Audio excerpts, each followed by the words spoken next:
Hello and welcome to National Focus. I am Julian Morris. In the headlines, Grand Fond celebrates Centenarian Lucille Pascal at 100. Synthetic track project set to boost athletics development in Dominica. And OECS reports progress in agriculture, education and youth inclusion initiatives.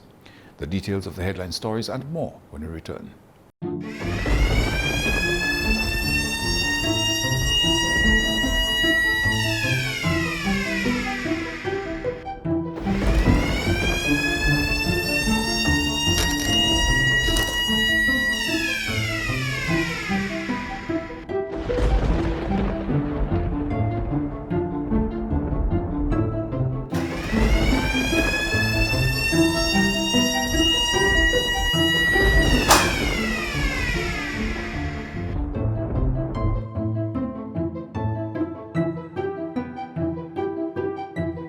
October is just around the corner. Time is running out.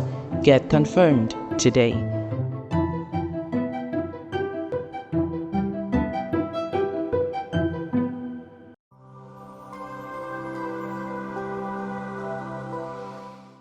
Welcome back. A century of life was celebrated on Monday in Grand Fond as Lucille Pascal reached the milestone age of 100 with a special Thanksgiving service bringing together relatives, community members and government representatives. Lucille Pascal's son, Henry Pascal, reflected on his mother's milestone and the life she has lived. Turning 100 years is a milestone that few people reach. Mom, at 100, you are still as radiant, vibrant, and full of life. That is amazing. Your life has been a gift to us. And I know that my brothers, my sisters are also here. I have many nephews and nieces and cousins who are here as well. And if I were to mention you by name, it would take all afternoon, so I'm not going to do that. Your mom, my grandmother, she also made it to 100 years. She died at 103. Beltil Prince.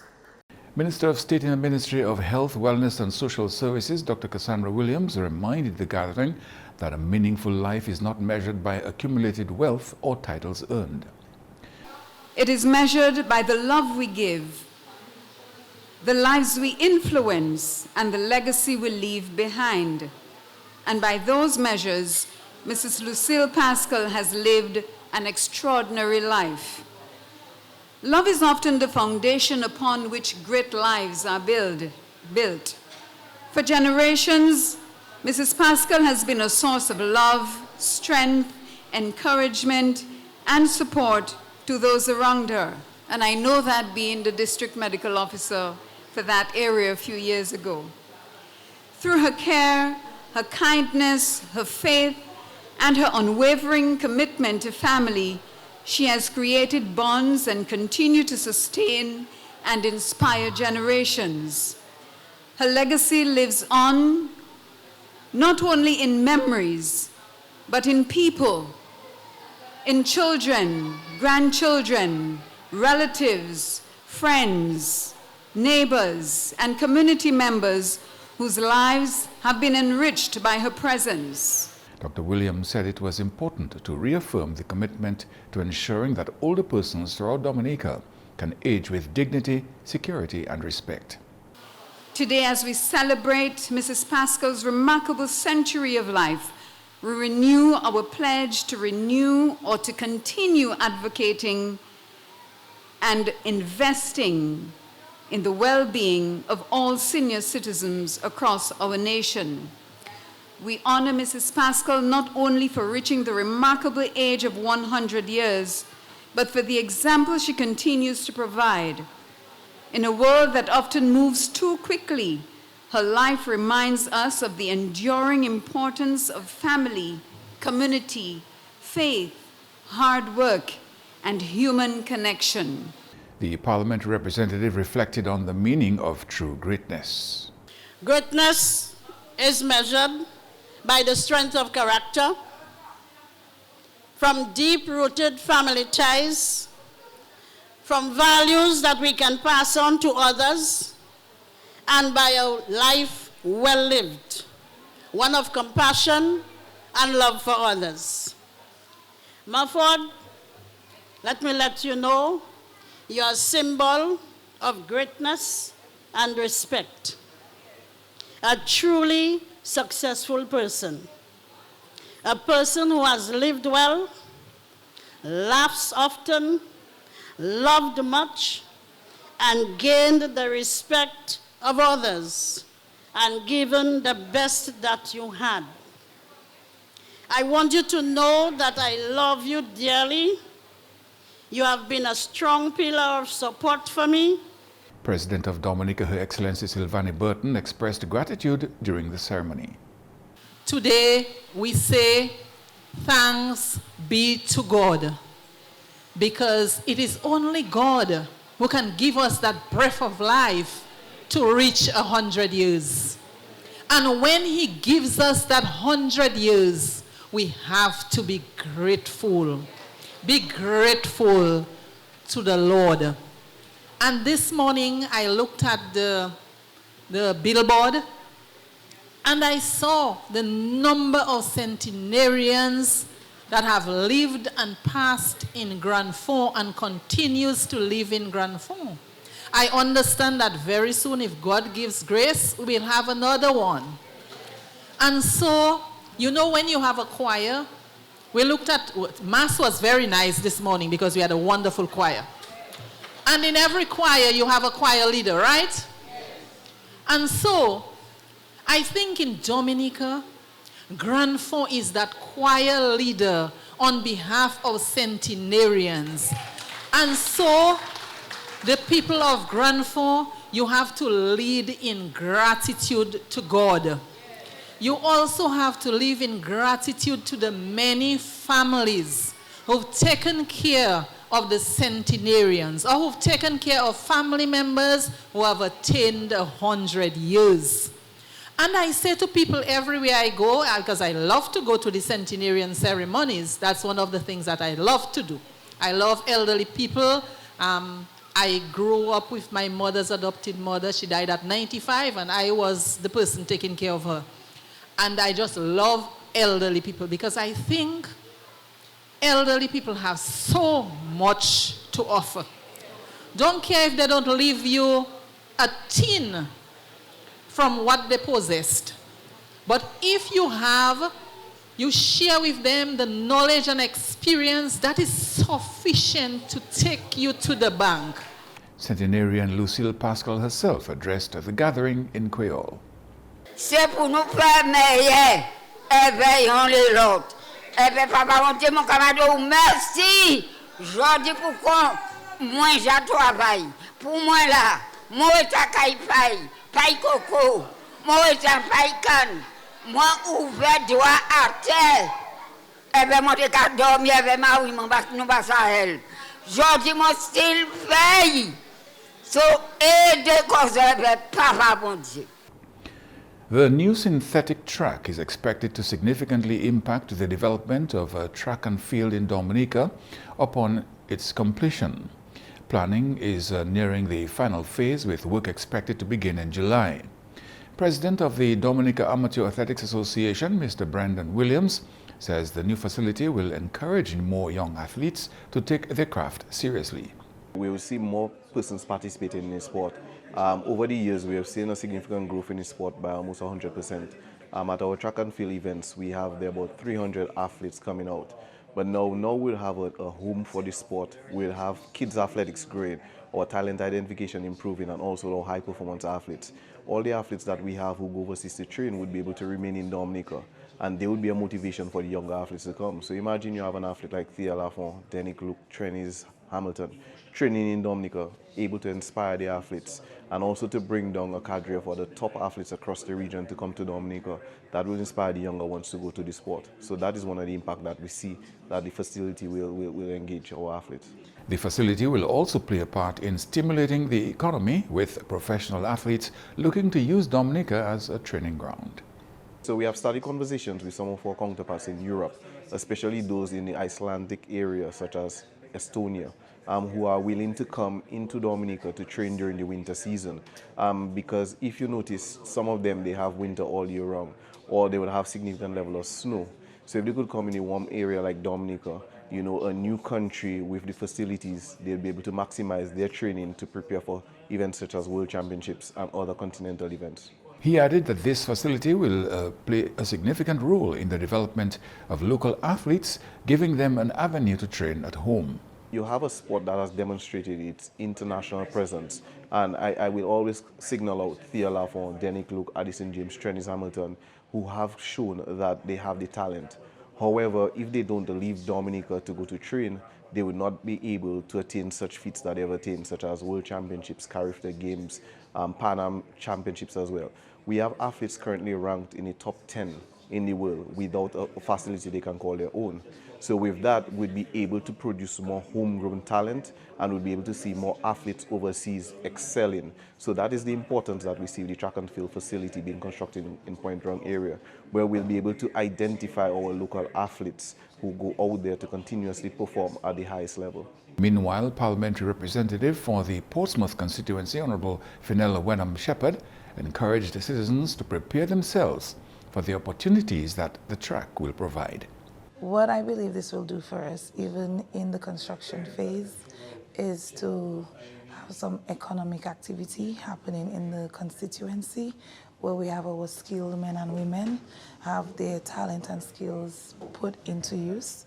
And so very often when you hear me speak, I speak to getting ready and getting prepared for activities. So now is the opportune time to sharpen those skill sets, you know, whether it is the construction of the base of the track itself, where we'll utilize our masons and also our steel benders. We ask them to come on board, get ready for projects like this. And of course, a number of young people are going to benefit, as they're the ones who are the athletes. As OECS member states continue efforts to strengthen food security and modernize agriculture across the region, Director General of the Organization of Eastern Caribbean States, Dr. Didicus Jules, says significant progress has been made in transforming agricultural systems through strategic partnerships and greater inclusion of youth, women, and differently abled persons in the sector. He made the remarks during the 78th meeting of the OECS Authority in Antigua and Barbuda. In agriculture, substantial progress has been made in conjunction with our strategic partners, AICA and FAO, in advancing the OECS food and agricultural systems transformation with our youth, women, and differently abled persons in agriculture, increasing their numbers and the scope of their work. Dr. Jules says the region has nearly doubled its dedicated education financing over the past year, increasing support for educational development through investments in digital school connectivity and partnerships with international agencies. Over the past year, the education portfolio shifted from policy harmonization towards finance instrumented delivery, moving from a total of $16 million US in dedicated education financing to $30 million US with the inclusion of digital school connectivity. The coalition of partners who are making this possible include the Global Partnership for Education, World Bank, GIGA, UNICEF. Dr. Jules also highlighted what he described as a groundbreaking initiative to capture the experiences and perspective of students, teachers, and parents across the OECS. He says the data collected will help inform future education policies and drive meaningful improvements throughout member states. A global innovation being undertaken in the OECS, note it's a global innovation, is a full census of student experience and assessment of their education from kindergarten to Form 5, which is to be followed by a census of all of their teachers as well as a survey of parental perspectives. I invite you to consider the unprecedented importance and the transformative value of that data and the direction that can emerge from the inclusion of these voices. You are watching National Focus. More when we return.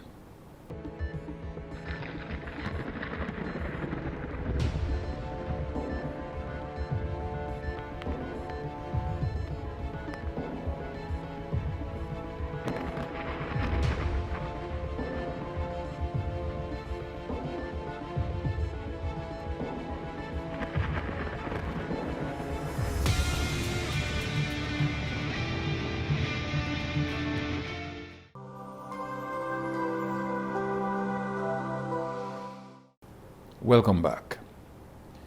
The Commonwealth of Dominica Police Force is urging the public to act responsibly during this year's Bike Fest, guarded for the weekend of July 31 to August 3.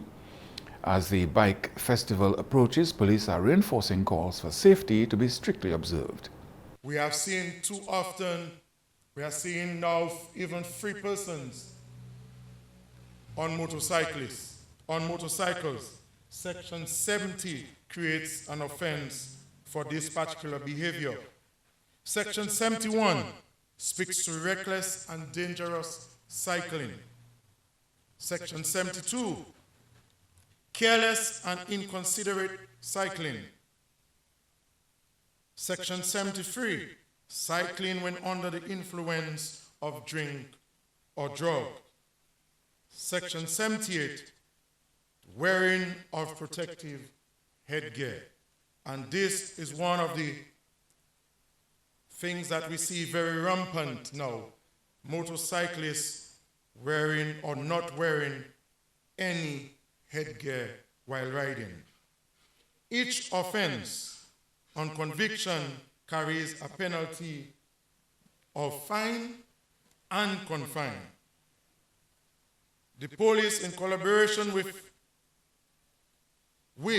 is seeking the collaboration of and is seeking the assistance of all persons of influence and all responsible motorcyclists to help clamp down and encourage against irresponsible stunts and reckless behavior on our public roads. The Assistant Chief of Police says that as Bike Fest continues to grow into a major tourism event, safety guidelines must remain a top priority. We ask that for the duration of the activities, bikers and patrons adhere to the rule of the law and the guidelines agreed to by the committee.